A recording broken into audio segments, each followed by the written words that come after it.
What's cracking, people? Angelic Mayhem here. So, today in the state of Washington, Microsoft had a huge unveiling party under a tent on their front lawn for the new Xbox, their next generation of the gaming console. Now, it was about an hour long and featured a parade of people who came out to gush over this thing. It included presentations from not only Microsoft, but also from EA Games, Infinity Ward, which are the guys who made Call of Duty, and some lady who's making a television series about the video game Halo with Steven Spielberg. Name drop much? No press questions were taken on air, though they most certainly were asked when the cameras were off. More on that a little bit later. So, what came out in this announcement? Well, first and foremost, and the reason why most of us were watching, because we knew nothing serious would be announced until E3 anyway, Microsoft revealed the name of the new Xbox. It's Xbox One. As in, the one and only. Wow. Durango would have been so awesome. Even 720 is better than 1. In fact, if you think about it, 1 is significantly less than 360, and the definition of a huge step backwards. Then they launched immediately into 28 minutes of how easy it was to watch television now because your Xbox will act as your cable box, stereo, MP3 player, and personal memory device, keeping a very Orwellian list of everything you and your friends like. Then, EA Games stole the press conference for 8 minutes and showcased flashes of gameplay from 4 of their monopolized sports titles, in between testimonials from sports players, in a stunning look how wealthy we are moment. After that was more fluff, and then the show ended with Infinity Ward talking extensively about Call of Duty Ghosts, an offshoot of their insanely popular first-person shooter franchise. They showed stuff from Modern Warfare 3 on the Xbox 360 and then compared it to Ghost on the One to illustrate how the graphics have improved. The fanboys were very impressed. Their contribution included a ridiculous digression about how you could see the scars on the dog's nose. There's a dog in the game. Scars on the dog's nose, like anyone who plays Call of Duty has ever stopped to look at the nose of the dog they were trying to gun down with a peacemaker. And that was it. A full hour.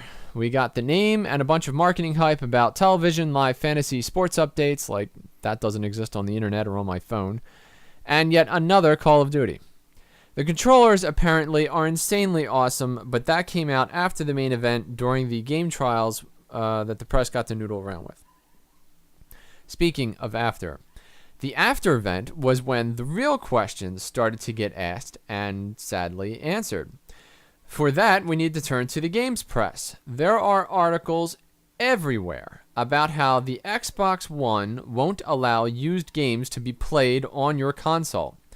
How does it know if the game is used or not? Each disc is hard-coded, and when you install it on your hard drive, the game registers itself with your Xbox Live account.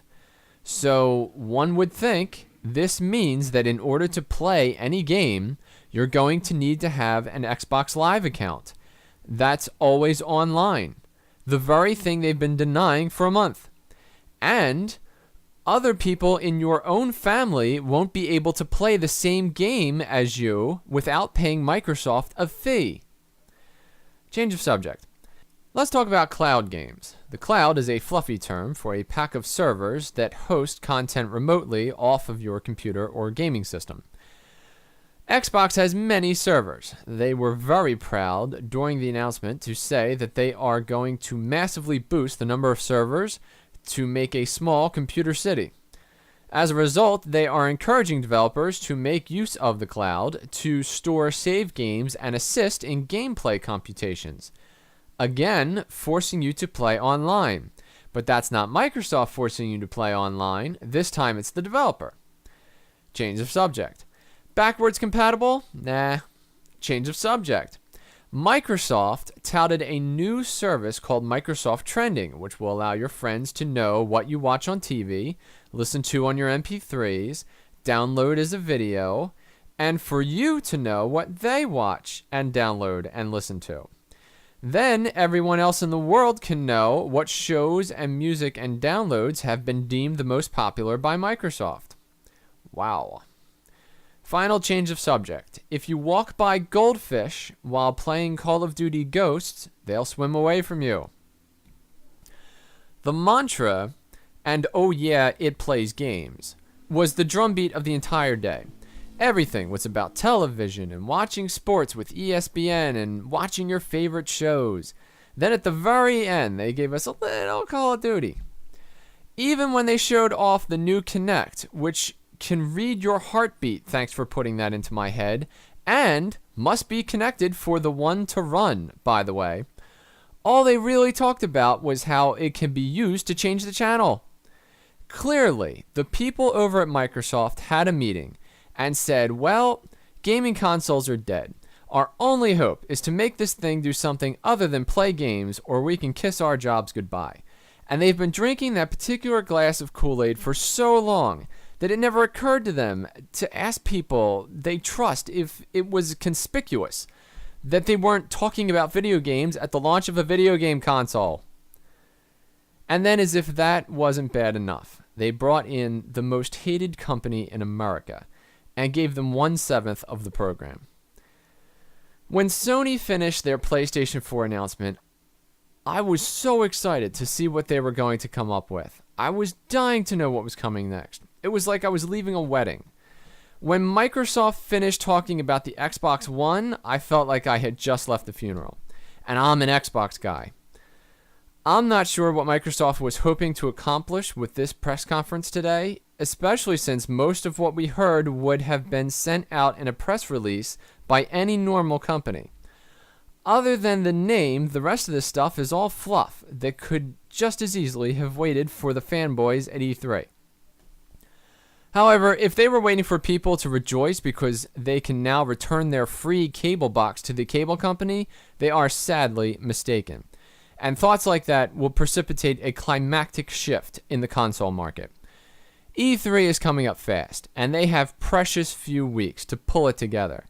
I, for one, am scared to death about what I've seen, and even more so about what we're going to see in June.